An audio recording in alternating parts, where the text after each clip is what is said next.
ঘুম না হলে কিছুই ঠিক হয় না। জানুন ঘুম ভালো করার 4টি সহজ উপায়। নাম্বার 1, স্ক্রিন টাইম কমান অন্তত 1 ঘন্টা আগে। মোবাইল, টিভি বা ল্যাপটপের ব্লু লাইট মস্তিষ্কের ঘুমের হরমোন মেলাটোনিন কমিয়ে দেয়। তাই ঘুমাতে যাওয়ার অন্তত 1 ঘন্টা আগে স্ক্রিন থেকে দূরে থাকুন।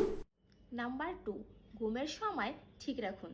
প্রতিদিন নির্দিষ্ট সময় ঘুমাতে যাওয়া ও ওঠা সার্কাডিয়ান রিদম ঠিক রাখে। এটা আপনার ঘুমকে প্রাকৃতিকভাবে গভীর ও স্বয়ংক্রিয় করে তোলে।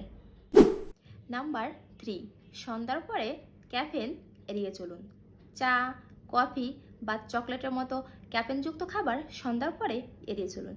এগুলো ঘুমের হরমোনকে ব্লক করে। নাম্বার 4, রাতে হালকা খাবার খান। রাতে ভারী খাবার হজম হতে দেরি করে এবং পেটের অস্বস্তির কারণে ঘুমে ব্যাঘাত ঘটে। তাই রাতে সহজপাচ্য হালকা খাবার বেছে নিন।